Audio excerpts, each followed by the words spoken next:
card, we're going to be using the Cricut cartridge, and we're going to be using on page 30. I'm actually using this because I saw Mel from the YouTube, and I'll put her details on the bottom here, using this and using some pattern paper by Basic Grey. So basically I'm stealing your idea, Mel. And I've also got with me a friend of mine, a guest, to come and help me, and her name's Gemma. So say hi, Gemma. Hi. So this is Gemma, guys. You may have seen her work on my Facebook page, and you'll see how lovely her work is. So go and have a look if you haven't. In the meantime, let's get going. Okay, the first thing I did was, oh well, I didn't actually, Gemma did, was we took an A4 piece of paper which we then cut in half and then folded those halves again to make A6 cards. And then I've taken some paper from the Basic Grey pad Capella for our little snake. And then lastly I've got a sentiment that I'm going to use from Pink by Design, Sarah Kramer, her Oh Boy collection. And again, I'll put her details down for you because she's got some great stamps.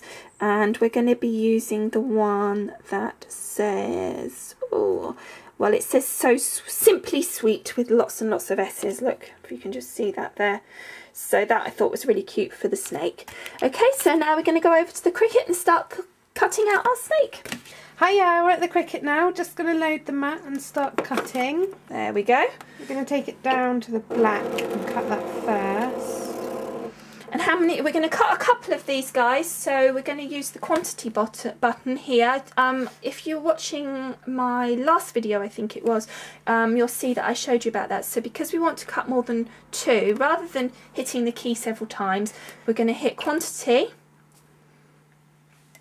wait for it to come up, and then we're going to hit down because it was up higher, and it says number 2. Okay, so it will tell us that it's going to cut 2 images there. We need to change the size. What did we decide on? 2 inches? 2 or 2.5? What do we think? I can't remember now. 2.5? Yeah, we'll do 2.5. We kind of see what it looks like. If it's too big, we'll go from there. So again, you can see there that the size is there. Now it's quite thick cardstock, so we're going to set our blade at 6 and our pressure at max. Speed, I'm going to leave it just 1 lower than max, just because I'm too lazy to wait for it. And then we need to find our snake. Where is it? I think that was the crab, wasn't it? Oh no, there we go. There. Yeah. Okay, so that should then go, and then I'll press cut. Now the reason we're cutting the black, if I just jump in, Gemma, if you don't mind, is if you guys can see, I don't know if you can see, is that it doesn't look like there's any black, but it's actually that there's 2 little eyes, so that's the only bit of the black that shows.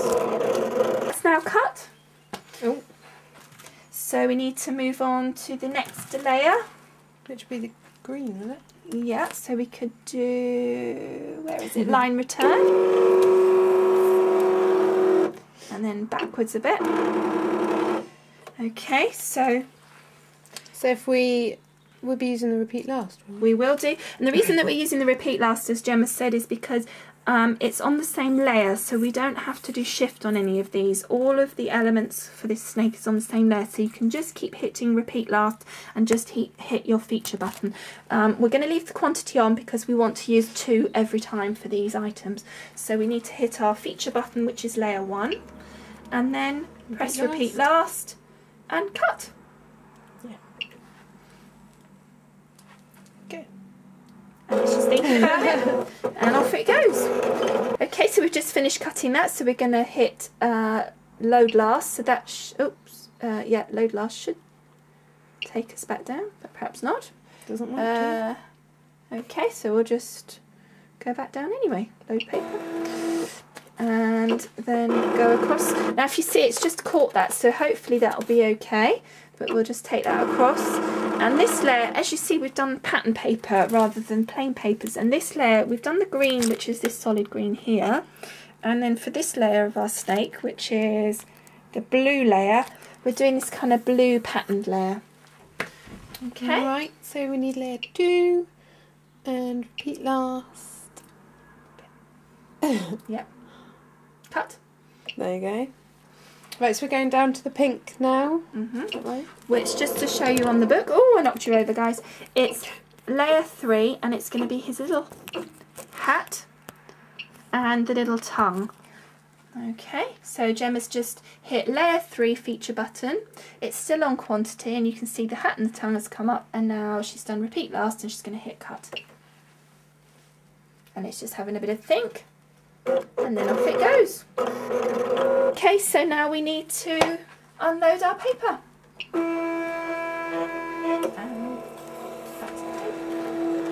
Right, we'll take it back to the table now. Take it all off the mat. And put our card together.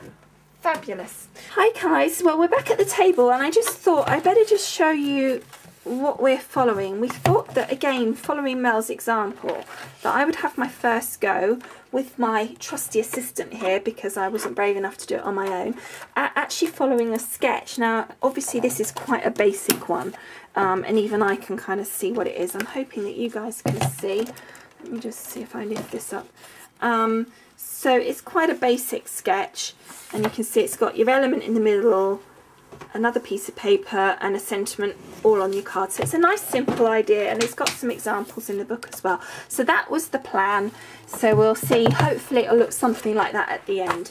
Okay, so the next thing that we're going to do is construct our little creatures, our little snakes. Okay, so then we'll come back to you in a minute when they're all put together. Okay, so we're back from the Cricut, and Gemma will explain what we did.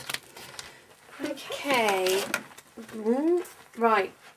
We had this cream colour as our base, and that is just the plain snake in the book. And then we missed out layer 1. Went straight to layer 2, which is this lovely greeny patterned paper here. And then layer 3 here is just the hat and the tongue. And then we chose some lovely googly eyes, little shaky eyes to pop on the snake there. And just let you see that. And they're really nice shaped ones as well. They're not just round, they're really snaky ones. Okay, so now we're going to put that card together. So we'll put these to one side, and we'll show you quickly how we're going to do this. So what we did on this was I cut a piece of paper to fit. I dampened the edges, and I ripped it, then dampened the edges so that it would fold back. So we're going to stick that down using our glue runner.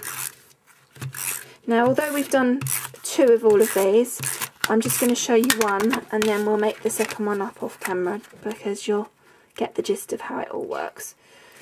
Okay, so we'll just centralise that at the top. So what I've done is here to make sure the gap here and here is the same, and here is the same, and then we've left a gap at the bottom. Then we've got a piece of the pink paper that was complementary to our little snake. So again, I'm just going to use my glue runner, and we're going to place that down, sort of, just think like that? Yeah. At a jaunty angle. And then we're going to take the snake that matches, I think, and we're going to get some pop dots and pop. Instead of pop dots, what I've decided to do is to use my trusty pin flare glue. So we still get that 3D look, but it's a heck of a lot easier to apply than on these sort of small pieces than the 3D glue.